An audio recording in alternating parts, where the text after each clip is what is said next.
नमस्कार लाडक्या बहिणींनो, मी शुभम पवार. लाडकी बहीण योजनेची केवायसी सुरू झालेली आहे, परंतु भरपूर जणांना प्रॉब्लेम येत आहेत.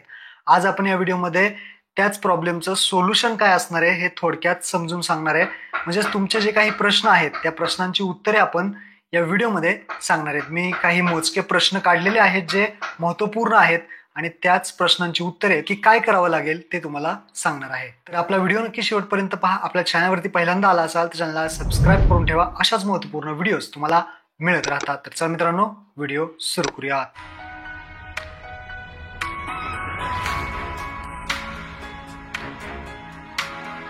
मित्रांनो, सगळ्यात जास्त जर प्रॉब्लेम कुठला येत असेल तर तुम्हाला स्क्रीनवरती दाखवतो, म्हणजे अनेबल टू सेंड OTP. हा जो प्रॉब्लेम आहे तो भरपूर जणांना येतोय.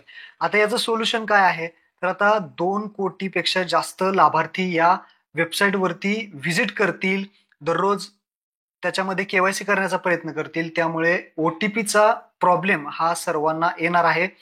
तर आता याच्यावर सोल्युशन आपण असं पाहिलंय की तुम्ही रात्रीचं 11-12 नंतर जर केवायसी केली तर तुमची केवायसी जी आहे ते कंप्लीट होईल. तर जास्त लोड जो येतोय त्याच्यामुळे हा OTP पाठवला जात नाहीये. त्यामुळे अनेबल टू सेंड OTP हा जो प्रॉब्लेम आहे तो भरपूर जणांना येत आहे. तर थोड्या दिवसाने पुन्हा प्रयत्न करा किंवा रात्रीची तुम्ही केवायसी जी आहे ते करू शकता. सगळ्यात जास्त आणि महत्त्वाचा प्रश्न विचारला जाणारा तो म्हणजे जून, जुलै, ऑगस्ट जे काही पैसे आहेत ते आम्हाला आलेले नाहीयेत. जून महिन्यापासून आमचे हप्ते बंद झाले, ते पैसे आम्हाला आले नाहीत. तर आता आम्हाला ते सगळे पैसे मिळतील का? त्यासाठी काय करावं लागेल? तर त्यासाठीच सरकारने ही केवायसी प्रमाणीकरण म्हणजेच पडताळणी सुरू केलेली आहे. ही केवायसी तुम्ही केली तर लक्षात ठेवा, तुम्ही जर पात्र ठरला तर तुम्हाला जून, जुलै, ऑगस्टचे सगळे पैसे एकत्र मिळतील. ही गोष्ट लक्षात ठेवा. याची माहिती महिला व बालविकास मंत्री आदित्य तटकरे यांनी अगोदरच दिलेली आहे. हा प्रश्न तुमचा क्लिअर झाला असेल. त्यानंतर भरपूर अशा लाडक्या बहिणी आहेत, त्यांनी त्यांचा आधार नंबर टाकल्यानंतर एक एरर येतोय, तो तुम्हाला स्क्रीनवरती दाखवतो. तो एरर आहे, सदर आधार क्रमांक योजनेच्या पात्र यादीत समाविष्ट नाही. याचा अर्थ असा होतो की तुमचं नाव लाडक्या बहीण योजनेमधून वगळण्यात आलेलं आहे. तुम्ही अपात्र आहात. आता तुम्हाला काहीही पर्याय नाही. तुमच्या घरामध्ये काहीतरी फोर व्हीलर असू शकते किंवा आयटी रिटर्न कोणी करत असेल किंवा एकापेक्षा जास्त महिला असू शकतात. त्यामुळे तुमचं नाव म्हणजे जे काही अपात्र आहे, तुम्ही अपात्र यादीमध्ये गेलेला आहे, तुम्ही पात्र नाही म्हणून तुमचं नाव याच्यामध्ये नाही. तुमची केवायसी सुद्धा होणार नाही. हा जर एरर तुम्हाला येत असेल तर तुमचा विषय संपलेला आहे. तुम्ही आता या लाडक्या बहीण योजनेमध्ये नाहीत. त्यानंतर तिसरा जो प्रश्न आहे तो म्हणजे भरपूर जण विचारतायत, केवायसी करताना पती आणि वडील हा जो ऑप्शन आहे त्याच्यामध्ये आधार नंबर टाकायचा आहे, परंतु आमच्या जे काही वडील आहेत ते नाहीयेत, कोणाचे पती हसबंड नाहीयेत. तर पती किंवा हसबंड जर नसेल तर त्यामध्ये काय ऑप्शन आहे? तर यामध्ये सरकारने विचार करायला हवा होता. तिथे कोणताही ऑप्शन सरकारने दिलेला नाही.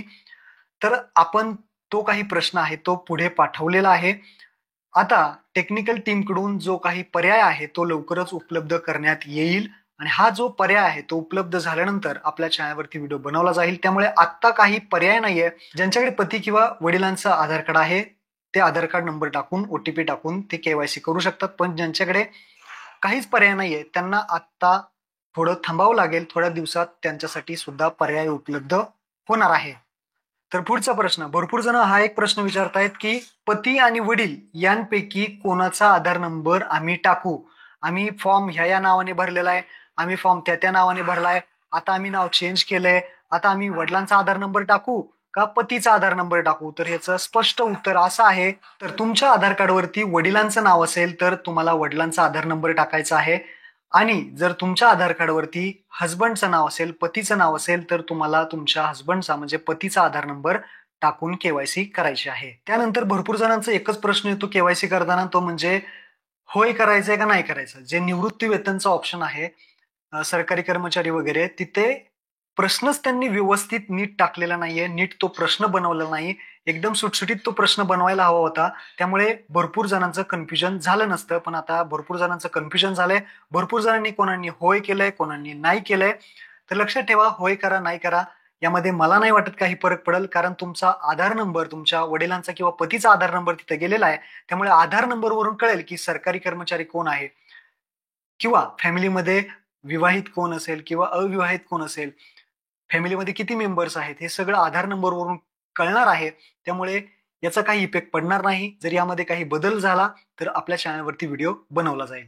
त्यानंतर भरपूर जण असं सुद्धा विचारतायत की जे डिक्लेरेशन आहे ज्यामध्ये विचारलंय विवाहित 1 आणि अविवाहित 1, त्यामध्ये जो पर्याय 2 नंबरचा आहे तिथे आपल्याला होय करायचं आहे का नाही करायचं आहे. जर घरामध्ये एकच महिला असेल, घरामध्ये 3-4 महिला असतील तर ते तुमच्या रिक्वायरमेंट नुसार आहे. घरामध्ये एक अविवाहित आणि एक विवाहित महिला जर असेल तर तुम्हाला होय करायचं आहे.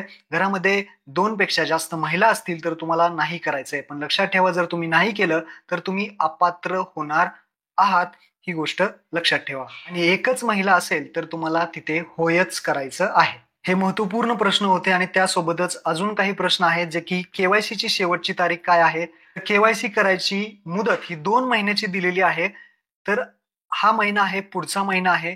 तर 2 महिन्यामध्ये तुम्हाला ही केवायसी जी आहे ते करून घ्यायची आहे. आणि सगळ्यात शेवटचा प्रश्न तो म्हणजे लाडकी बहीण योजना जर आम्हाला बंद करायची असेल तर काय करायचं? भरपूर जण विचारतायत की बंद करायची आहे, सरेंडर करायची आहे, कसं करायचं? तर आता तुम्हाला एकच पर्याय राहतो, तो म्हणजे तुम्ही ही जी केवायसी आहे ती केवायसी करू नका. तुमच्या लाडक्या बहीण योजनेचे जे काही पैसे येतात ते बंद होऊन जाईल. तुमची योजना ते तुम्ही बंद करू शकता. ही केवायसी करू नका म्हणजे तुमच्या लाडक्या बहीण योजनेचे जे काही पैसे आहेत ते बंद होतील. हे महत्त्वपूर्ण तुमचे प्रश्न होते, याची उत्तरे तुम्हाला मिळाली असतील तर कमेंट बॉक्समध्ये अजून तुम्ही प्रश्न विचारू शकता. आपण पुढच्या व्हिडिओमध्ये त्या प्रश्नांची उत्तरे नक्की पाहूयात. धन्यवाद. जय हिंद, जय महाराष्ट्र.